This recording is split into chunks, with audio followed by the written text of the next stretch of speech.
Peristiwa-peristiwa sekitar proklamasi kemerdekaan Indonesia.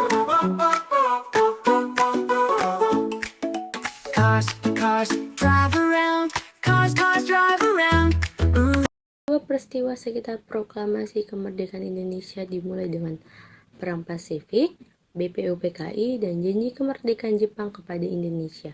Pada September 1945, Jepang berjanji memberikan Indonesia kemerdekaan.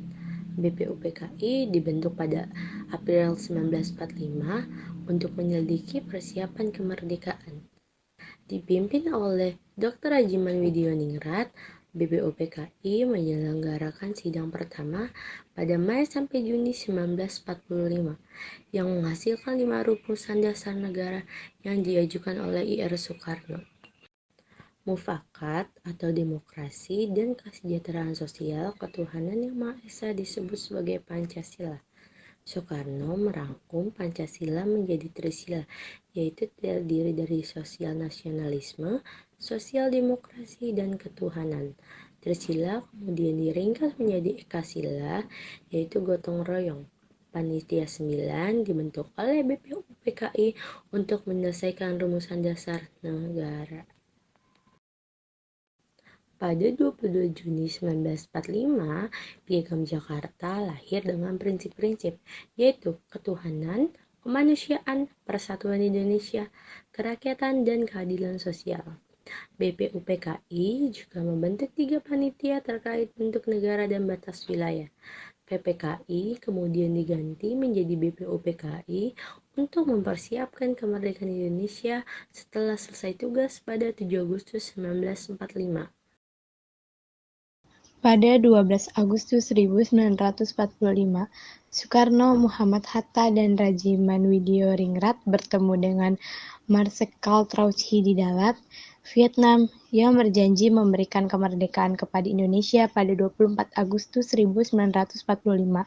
Jepang menyerah kepada sekutu setelah kota Hiroshima dan Nagasaki dihancurkan oleh bom atom pada 15 Agustus 1945. Bom tersebut memaksa Kaisar Jepang Hirohito untuk menyerah meskipun ada perwira militer yang menolak. Pada 15 Agustus 1945, setelah kudeta yang berhasil dilumpuhkan, Hirohito mengumumkan penyerahan Jepang. Penyerahan resmi dilakukan pada 2 September 1945 di Teluk Tokyo. Pemerintah Jepang diwakili oleh Menlu Shigemitsu dan Jenderal Umezu menandatangani deklarasi. Douglas MacArthur dari PBB juga menandatangani deklarasi tersebut. Sementara itu, perbedaan pendapat muncul tentang proklamasi kemerdekaan dan peristiwa Rengas Dengklok aktif penggerak di tanah air, yakni dengan kemungkinan penyerahan Jepang membuat mereka mulai merencanakan proklamasi kemerdekaan. Namun, terjadi ketegangan antara golongan tua dan muda mengenai melibatkan Jepang dalam proklamasi. Kebingungan disebabkan oleh ketidakpastian status kalahnya Jepang dan kekuatan militer mereka di Indonesia.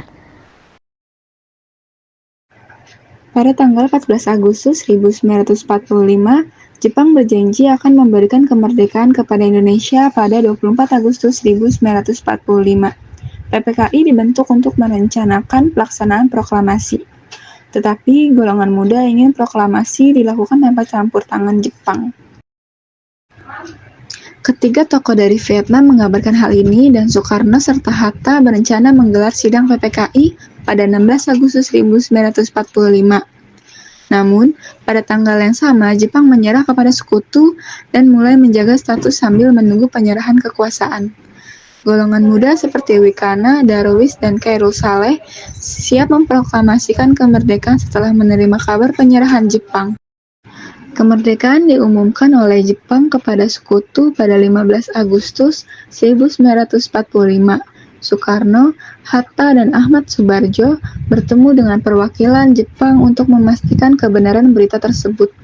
Dengan lampu hijau dari Jepang, mereka mempersiapkan proklamasi kemerdekaan dengan PPKI. Pada hari yang sama, pemuda juga menyatakan bahwa kemerdekaan adalah hak rakyat Indonesia dalam rapat yang dipimpin oleh Khairul Saleh di Lembaga Bakteriologi.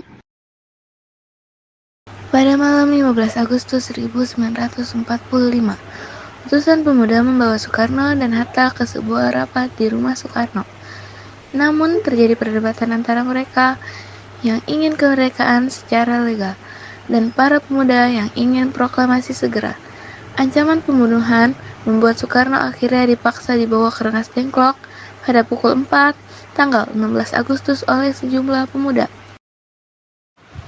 Mereka percaya bahwa kemerdekaan harus diumumkan oleh rakyat sendiri tanpa pengaruh Jepang. Peristiwa ini disebut peristiwa Rengas Dengklok dan menyebabkan batalnya sidang PPKI. Semua ini merupakan bagian dari usaha para pemuda untuk memastikan kemerdekaan Indonesia dari tekanan Jepang. Pada malam 16 Agustus 1945, Soekarno dan Hatta tiba di Jakarta dari Rengas Dengklok. Mereka bersama Ahmad Subarjo, Sayuti Malik, dan lainnya merancang teks proklamasi di rumah Laksamana Maeda. Soekarno menulis naskah, sementara Hatta dan Ahmad Subarjo memberikan ide. Sayuti Malik mengetik naskah proklamasi dengan mesin tik pinjam dari konsulat Jerman. Setelah itu, Soekarno-Hatta menandatangani naskah di atas piano Maeda. Lokasi pelaksanaan proklamasi awalnya di lapangan Ikada, tetapi diubah ke halaman rumah Soekarno di Jalan Pegangsaan Timur nomor 56 Jakarta. Upacara proklamasi dilakukan pada pukul 10 WIB pada 17 Agustus 1945. Pada pagi 17 Agustus 1945, proklamasi kemerdekaan Indonesia dibacakan di rumah Soekarno. Tanpa bendera resmi, bendera merah putih dari bambu diibarkan. Soekarno menjelaskan pentingnya kemerdekaan setelah perjuangan panjang melawan penjajah. Kini adalah waktunya untuk mengambil masa depan bangsa dan tanah air ke tangan sendiri. Musyawarah dengan tokoh-tokoh rakyat dari seluruh negeri menyepakati langkah ini. Saat ini, saatnya untuk menyatakan kemerdekaan Indonesia. Proklamasi ini menyatakan keinginan kami untuk merdeka. Pemindahan kekuasaan akan dilakukan dengan cepat dan hati-hati. Pada 17 Agustus 1945, Soekarno dan Hatta mengumumkan kemerdekaan Indonesia di Jakarta. Kemerdekaan ini membawa negara Republik Indonesia untuk merdeka selamanya dan Tuhan memberkati kita. Momen bersejarah ini diakhiri dengan pengibaran bendera merah putih dan menyanyikan lagu Indonesia Raya. Proklamasi kemerdekaan Indonesia memiliki 3 makna penting sebagai pencapaian perjuangan, pembebasan dari penjajahan, dan kelahiran negara Republik Indonesia. Para pemuda berusaha menyebarkan berita proklamasi meskipun dicegah oleh Jenderal Yamamoto. Melalui usaha mereka, berita tersebut akhirnya tersebar luas hingga ke luar negeri, seperti yang dilaporkan oleh Wartawati SK Trimurti pada 18 Agustus 1945. Pada 20 Agustus 1945, Jepang menutup kantor berita Domei. Tapi para pemuda tetap cerdas. Yusuf Ronodiputro dari Domei membuat pemancar baru di Menteng 31. Berita proklamasi juga tersebar melalui koran Asia Raya, Suara Asia, dan Tajhaja. Pemuda seperti B.M. Diah dan Sultan Syahrir juga berperan dalam penyebaran berita ini. Poster, pamflet, dan anggota PPKI ikut menyebarkan berita kemerdekaan, memastikan orang tahu Indonesia merdeka.